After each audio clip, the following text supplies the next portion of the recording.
Témoignage. On a la chance d'avoir ce matin Marthe Ndé. Marthe Ndé est une Camerounaise. Elle a vécu l'enfer à Dubaï. C'est malheureusement le quotidien de beaucoup d'Africaines qui ont fait miroiter un avenir radieux et qui finalement deviennent des esclaves, parfois des esclaves sexuels et vivent dans des conditions terribles. Alors ce matin, elle est avec nous sur le plateau. Âme sensible, bien vouloir vous abstenir. Elle nous fera un témoignage. Je la rejoins tout de suite. Bonjour Marthe et merci à vous d'avoir accepté l'invitation. Je vous fais la bise. Comment allez-vous? Ça va. Voilà. Alors vous revenez de Dubaï.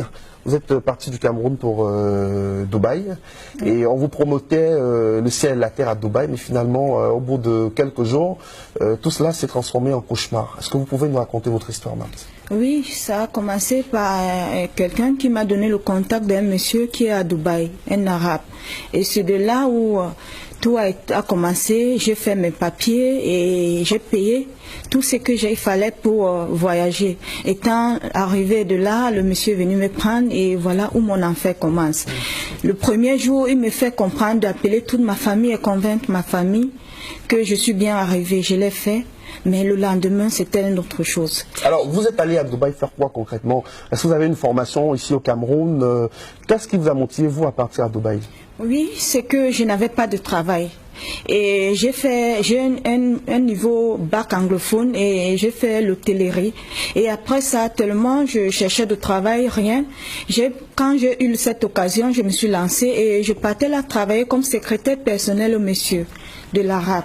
Bon, arrivé là, étant là-bas, j'ai commencé à travailler pour lui, mais je me suis rendu compte que quand j'ouvrais ses mails, il était en train de dire aux filles de venir travailler pour lui. Mais ce n'était pas ce qu'on faisait. Ce qu'on faisait, c'était qu'il vendait des filles dans des maisons, comme prostituées, comme des esclaves. Surtout moi, j'avais que 2 heures de repos. Toute la journée, je dois travailler, je dois faire tout ce qu'il me demande et abuser de moi sexuellement. Et tout ça, il n'y a pas de repos. Et il y a aussi on te bat, on te fouette avec la ceinture. Et il y a d'autres filles que je ne voyais pas où ils partaient. Parce que quand je joue ce rôle, de les convaincre d'arriver, j'étais obligée de les faire. Et dès que cette fille arrive, on m'enferme dans une chambre. Et après, je ne sais pas où on amène toute cette fille-là. Et c'est comme ça que la vie n'était pas facile.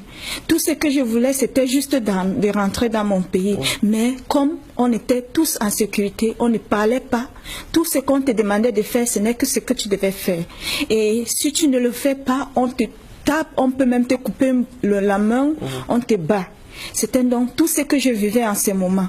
Mais je n'avais pas moyen de sortir de là. Est-ce qu'il a récupéré votre passeport quand vous êtes arrivé à Dubaï? Quand vous êtes arrivé, il vous a bien accueilli, on a récupéré le passeport?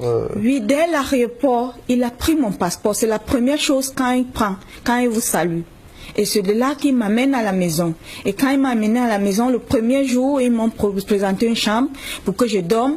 Mais le lendemain, ce n'était plus ça. Je dormais plutôt à côté de son lit parce que lui-même, il était malade. Il avait une toux à laquelle il toussait et il fallait un plastique à laquelle, à chaque fois, je dois changer ce plastique. Je dois lui faire son thé et je me couche à côté de son lit. La nuit, s'il a toussé, je prends ce plastique, j'arrête et il crache et je porte, je le verse. Et je suis obligée de faire tout ce qu'il me dit sexuellement. Il vous a demandé de lui faire des fellations, vous le faisiez des fellations? Oui, je le faisais. Malgré son état de santé? Oui, je dois tout faire ce qu'il me dit. Même si c'est à manger les caca, je dois le faire. Est-ce que c'est la situation de beaucoup d'Africaines dans ces pays arabes-là? Est-ce que vous avez rencontré d'autres Africaines et Camerounaises à Dubaï? Oui, quand je fuis de là, je me suis retrouvée en prison, j'ai trouvé d'autres filles. Des filles qui avaient des blessures, des filles enceintes. Ils ne reconnaissent même pas le père parce que le cousin, l'oncle, le père, tous abusent d'elle. Et c'est comme ça que tout ce que chacun voulait, c'était de rentrer dans le pays. Et toutes ces filles étaient tous blessées. On priait juste qu'on puisse rentrer dans notre pays. Et comme nos passeports étaient à nos patrons, il n'y avait pas moyen. Et surtout comme il n'y a pas l'ambassade. Il faut chercher quelqu'un qui peut aller signer votre passe pour que vous puissiez rentrer dans votre pays. C'est comme ça donc que j'ai trouvé d'autres personnes. Et j'ai vécu vraiment des scènes à laquelle je voyais cette fille camerounaise, des filles africaines qui arrivaient. Et je me disais souvent que certains même sûrs qu'on les tuait. Parce que je vivais vraiment certaines scènes. J'étais là présent, je voyais tout, mais je n'avais pas le droit de parler. Tout ce qui fallait faire, c'est juste jouer cette rôle. Ou non, moi aussi, je dois mourir. Donc dans cette société arabe-là, il n'y avait aucune considération pour vous, les Africaines, vous étiez totalement maltraitées, exploitées sexuellement. On parle même d'autres filles aussi qui sont obligées de se livrer à la prostitution aussi. Oui, oui, oui. Là, c'est même normal. Ce qui est même plus, c'est celle à laquelle on vous oblige à faire des sexes dans des choses que vous ne connaissez même pas sexuellement. Ce qui a été votre cas. Oui. Vous avez passé le temps à faire une fellation à votre maître qui lui était pas en santé du tout. Oui. Et vous travaillez, vous avez que 2 ou 3 heures de repos, on vient vous réveiller et vous ne vous couchez pas bien sur un lit, c'est juste au sol. Et quand il est l'heure, on vient vous botte de vous réveiller. Est-ce que vous n'avez pas imaginé que c'était peut-être un piège qu'on vous tendait, parce qu'il y a quand même de la sensibilisation autour de ces voyages vers les pays arabes. Vous êtes parti, ça fait quelques temps, vous avez passé finalement 3 mois à Dubaï, mais on sait qu'il y a quand même une forte sensibilisation, on attire l'attention des jeunes sur les dangers justement qui les guettent quand ils arrivent dans ces pays-là. Alors, qu'est-ce qui vous a convaincu à partir en vous disant que c'était vraiment un bon emploi qu'on vous proposait? Moi, je causais chaque jour avec cette mission. On a pu causer pendant 1 mois et demi, étant ici.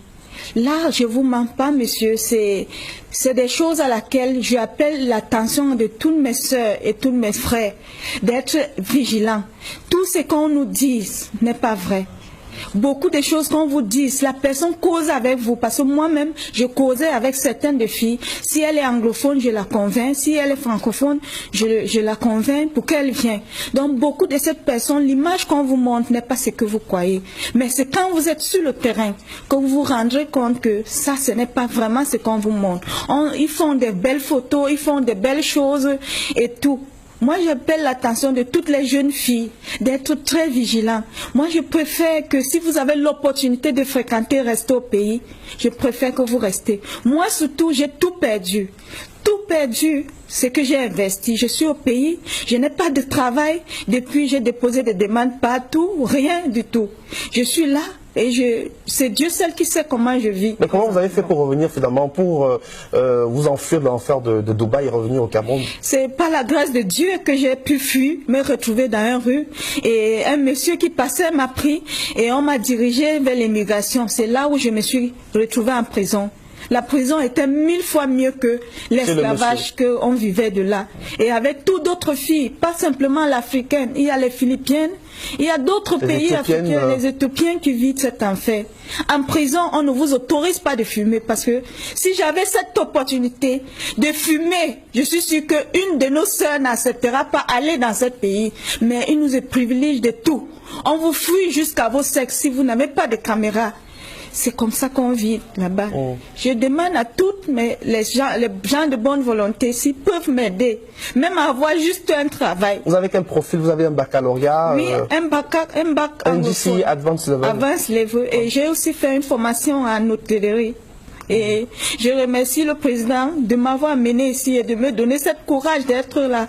Et je vous bénis tous et je demande aux jeunes filles d'être très vigilantes, de ne pas rêver, comme on l'a dit souvent, les belles paroles, mais sur place, certains n'ont pas vécu. Alors, vous avez vécu un autre traumatisme aussi, parce qu'à cause de cette situation, votre père n'a pas pu supporter et il est décédé malheureusement. Oui, oui, parce que quand j'étais en prison, il fallait que je sorte.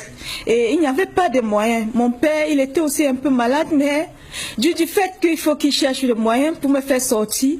Et il n'y avait pas aussi le passeport. Il fallait beaucoup de prières parce que le Camerounais, je suis sûre que beaucoup de Camerounaises qui sont là-bas, qui sont enfermées, qui n'ont pas de passeport, ne reviennent plus. On vous envoie au Central Jail, c'est comme ça que vous vous retrouvez et vous vivez toutes vos années là. Si un jour on vous cherche, tant mieux, sinon toute vos vies. Ceux qui n'ont pas peur, ceux qui ont peur d'affronter la réalité et dire la vérité reste là et peut-être. Alors depuis que vous êtes revenu, est-ce que vous avez cherché à rentrer en contact avec le monsieur qui vous a fait partir à Dubaï? Je crois savoir que c'était un pasteur. Oui, le numéro ne passe plus, il n'est plus où je l'ai rencontré. Il n'est plus là. Dans tous ces contacts, dont je l'appelle, le numéro ne passe plus, je n'ai aucune nouvelle. Et le monsieur de Dubaï qui vous a maltraité, exploité sexuellement, l'arabe, vous avez cherché à rentrer en contact avec lui? Il a coupé les lignes. Il a coupé les contacts. Mais j'essaye souvent par ses emails parce que c'était pas ses emails qu'on communiquait et tout et tout.